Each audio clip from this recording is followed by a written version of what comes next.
Hey folks, Jerry Stevenson, Chief Redneck in Charge at the Redneck BBQ Lab, East Crossroad in Benson, North Carolina. Today we're here in the RBL studios to show you guys how to do a spatchcock chicken at home, just like I do at my house. So chicken's one of those things that it's a very common product, it's a cheap product that we all use a lot every day. It's one of the probably the #1 grilled item outside that folks do. And it's also probably one of the hardest meats that we have to cook here in barbecue, admittedly. If you talk to the competition cook, they're always chasing chicken, always trying to figure out what to do with chicken. How to make chicken better, da da da da da. And you know what? It's just one of those things, it's a hard meat to cook. But what I'm here to show you guys here today is a technique that I've found out that works really well in my smoker that produces a very pretty presentation that not only can you do for a lunch with your family, but it's something you could do at a special occasion to show off to your friends and family as well. So with that being said, let's go ahead and dive right into like how we present this spatchcock chicken in terms of cutting it up and preparing it to get ready for the smoker. First thing I have here is I've got about a 3 to 4 pound what they call kind of a roaster bird in the store. There's different sizes. There's small birds that are, you know, little 1-pounders, little itty bitty ones, and then this is kind of what I call the medium, and then sometimes you'll see these jumbo, these large ones. This is about the right size for me. It's a 3 to 4 pound bird. It's a little bit more mature. Meaning it's just a little bit more bigger before it went to the processors. And I tend to stay away from the larger birds. They're better for roasting, slow roasting, putting it into a pot and boiling, making chicken and dumplings and stuff like that, or chicken soup with. And the smaller birds, I found out, they just dry out too quick, too fast on the grill. So this is about a 3 to 4 pound bird. Nothing fancy. It's not heirloom, not organic, you know, it's just one of these birds that I get. I do like white skin chicken, meaning this is an air chilled bird from a processor down in Georgia that I use for competitions, which you guys may find out a little bit later on about how I do competition chicken. Another video we'll be doing.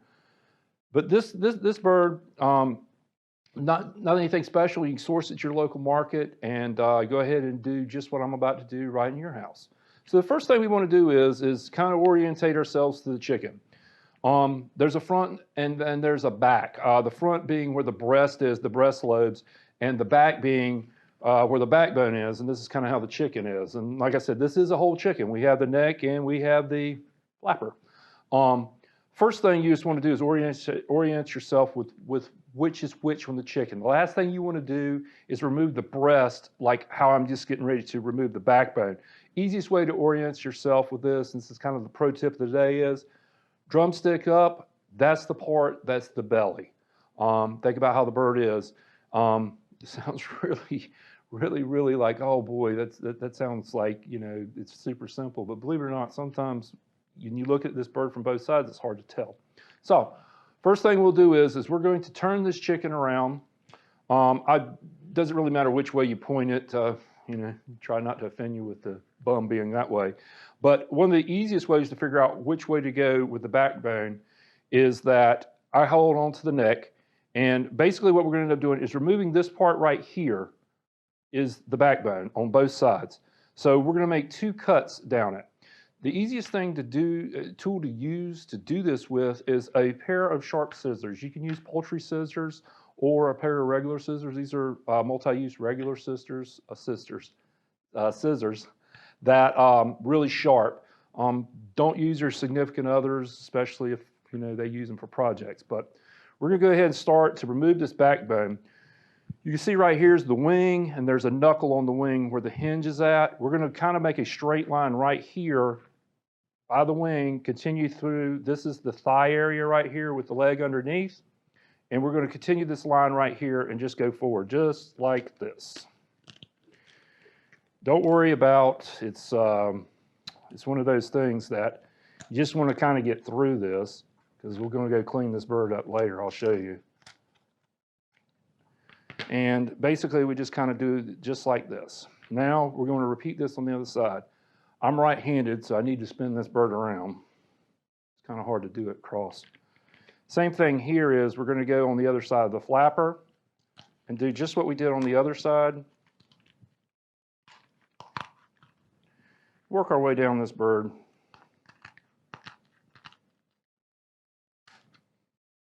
In the end, we're going to remove that backbone, the flapper, and the neck. One of the things about this is I would not discard this. This are wing tips a lot of times when you're doing chicken wings and you buy them whole and you cut the little wing tips off and the backbone. This part makes your stock. These and your leftover vegetables make your stock. A lot of times I save this, I freeze it. When I get enough of it, I turn it into stock. It's one of those things that you can make at home. It's really easy. And the list of ingredients will be a whole lot better than that can or that box of stock that you buy in the supermarket. That much I can promise you. So now you can kind of see this backbone's removed on this bird. We do have some rib cage and backbone parts here that are still left. So what I want to do is I just want to kind of trim some of this up. So continue just kind of getting some of this stuff out of here using my scissors. You can use a knife too. Some chefs prefer to use a knife. I like scissors. It's kind of easy. I don't cut my hands as much. I'm saying I haven't done it before. I'm just kind of feeling around right here. See, I feel these little backbones, little rib kind of backbones in there. And that doesn't make for a good bite if you get one of those caught in your mouth. Just want to go through here. I got one right there. I just want to take out. Let's just kind of trim this up a little bit better. That side's good. Now let's do the other side. Same verse, just like the first. We're going to go through there, remove some of these excess bones, run our hands down it, remove some of this leftover fat and skin.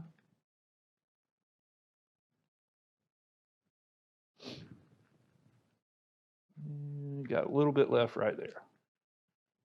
Just take your time. Like I said, half of the finished result in whatever you're cooking in barbecue is the preparation. Go too fast, you're probably going to have something that's not as good. A little bit more that I missed right there as well, so nip that off. All right, so there we have it. We removed the backbone. Like I said, kind of followed that line using the neck to the flapper at the tail.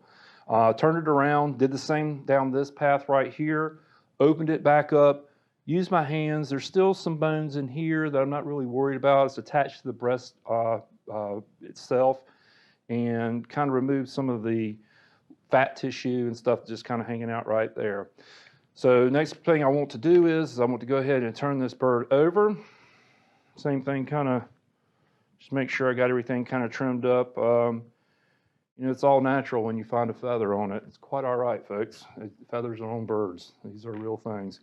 Kind of look everything over. The last thing I want to do is take my palm of my hand and I want to actually crack the sternum on this bird to make sure that it lays flat. So I just kind of give it a good pop and make sure I got it good and flattened out, because leaving it flat on the grill kind of helps with keeping it, the cooking surface level, kind of aids in even cooking through there. So now that I've got that done, the next thing that I want to do is I want to brine this bird. It's not a necessary step to brine it, but to me it is. The reason we brine it is that there's a lot of flavor in this meat, but we can put some more flavor in this meat by letting it brine.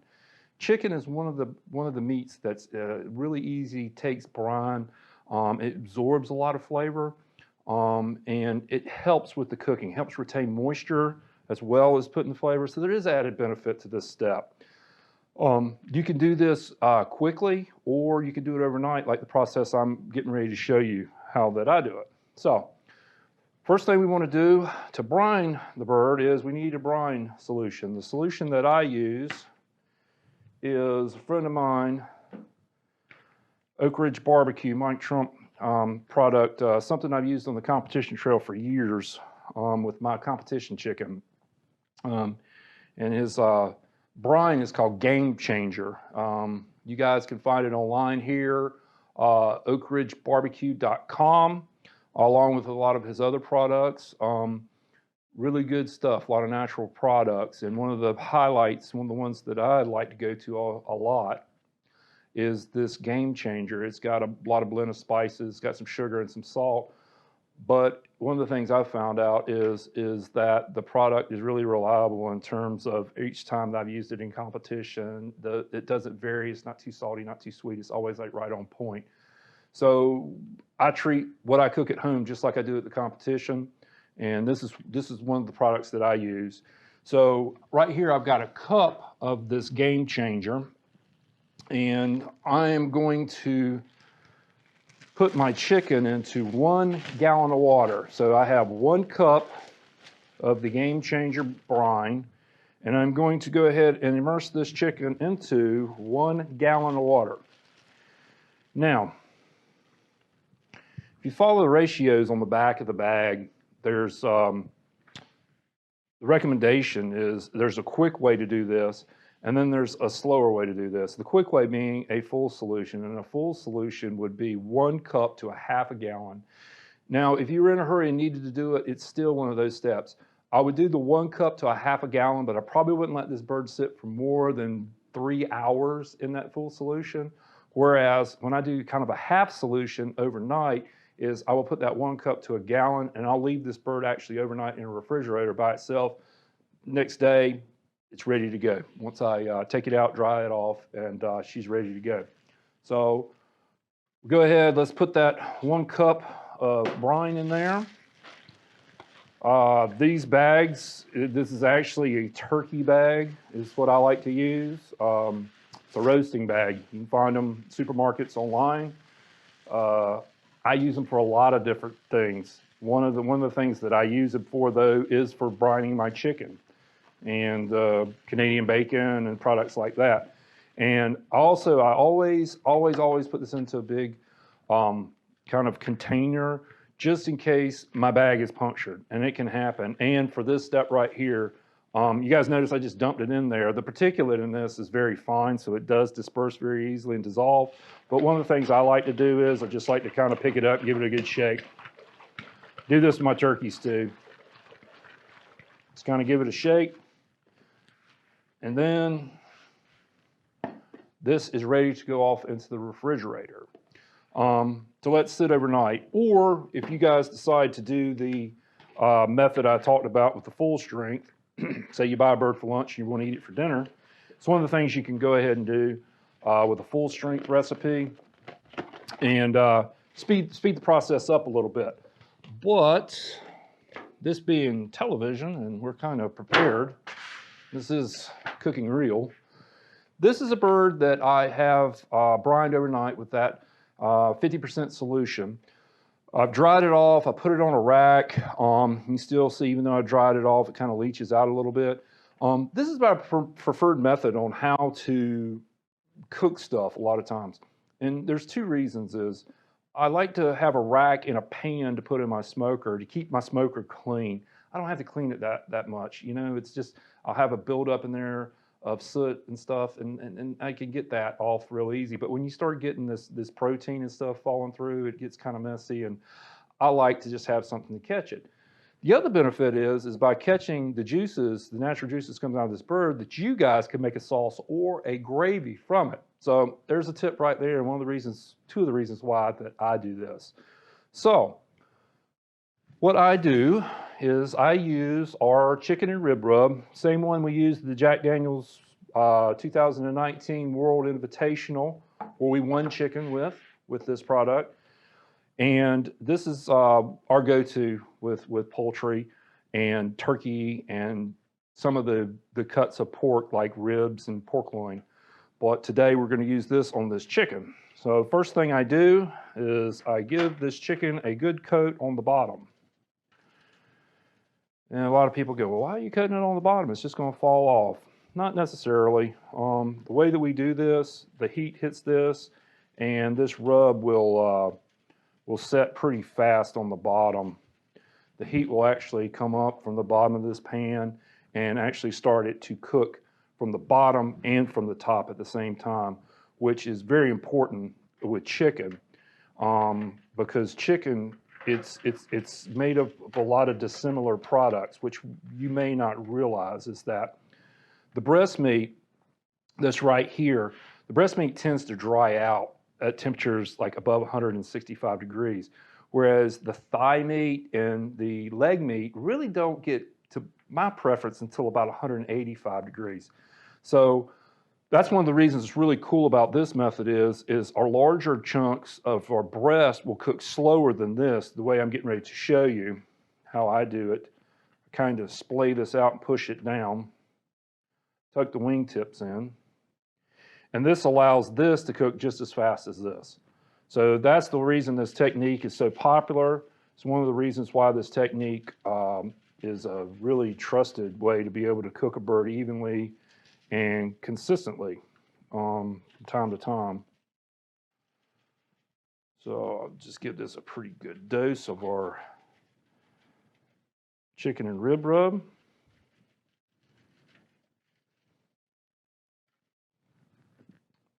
And I believe we have it right there, folks.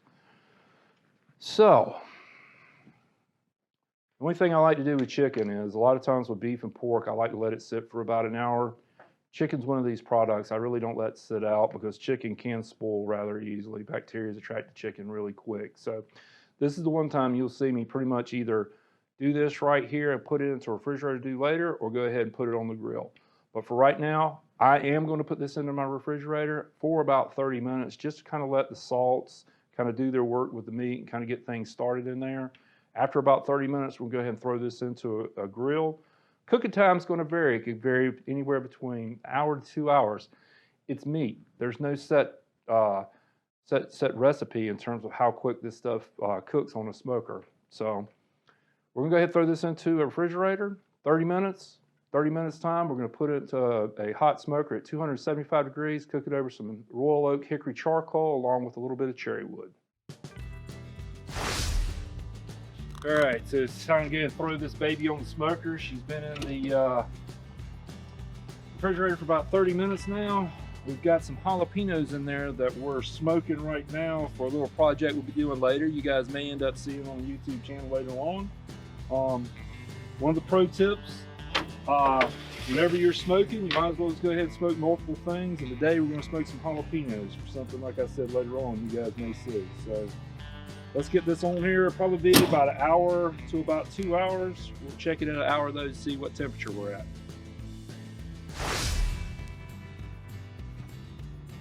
All right, time to check for our chicken.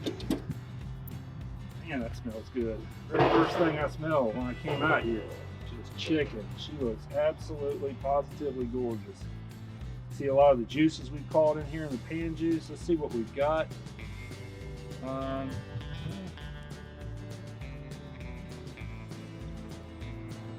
Let's see. So yeah, she's good. 184.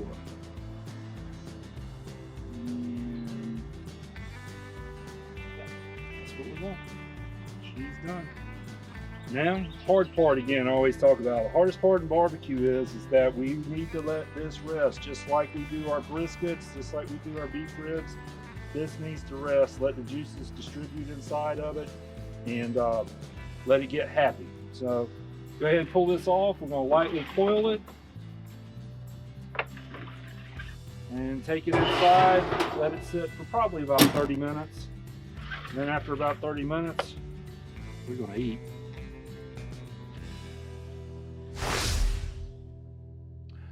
Well, folks, it's time to tell the truth here. Our spatchcock chicken is done. I pulled it off of our smoker. I've let it rested. Remember, we started out with the whole chicken. We removed the backbone, all the little trimmings and stuff. We put it into a brine. We seasoned it overnight, that Oak Ridge barbecue brine. We pulled it out. We dried it. We seasoned it up. We let it sit for just a little bit. Then we took it and we threw it on our smoker. We smoked this thing. It was probably about an hour and a half. This is a 3 to 4 pound bird. I didn't weigh it. Actually, I just didn't pay attention to the package. And we brought this up. We had internal temperature on this thigh of 184 degrees when I pulled it up. The breast meat was like right at about 166, 167, which don't want to go any higher than that. But with it being thicker and a big piece of meat, it still keeps the juices. And we've let it rest, and now it's time to cut into this. But before I cut into this and you get the final reveal, I want you guys to go right now, like this channel, subscribe to it. Please hit that bell for notifications for future videos like this. Share this with your friends. And of course, tell us your suggestions and your comments as to what you thought about this video and future videos that you would like to see. And remember, you can find all of our Redneck BBQ Lab products right here under the Find Our Sauce button. And you can go to one of our retailers here in North Carolina to pick it up, or you can have some of our online retailers that are listed below there send these products to you. So my stomach is saying, let's try this. My brain is saying, be patient. That's the toughest thing, I think, in barbecue. So question is what should we try first? I think I'm just going to go in here and try this leg and see how this leg is first. So let's see how we're doing. You can see the juice and everything running out. I can smell the smoke. I can smell the hickory. I can smell smell everything. And once again, this is one of the hardest things in this video. I hate telling you guys, but I get to try this and you don't until you guys cook this at home. So let's see how we did.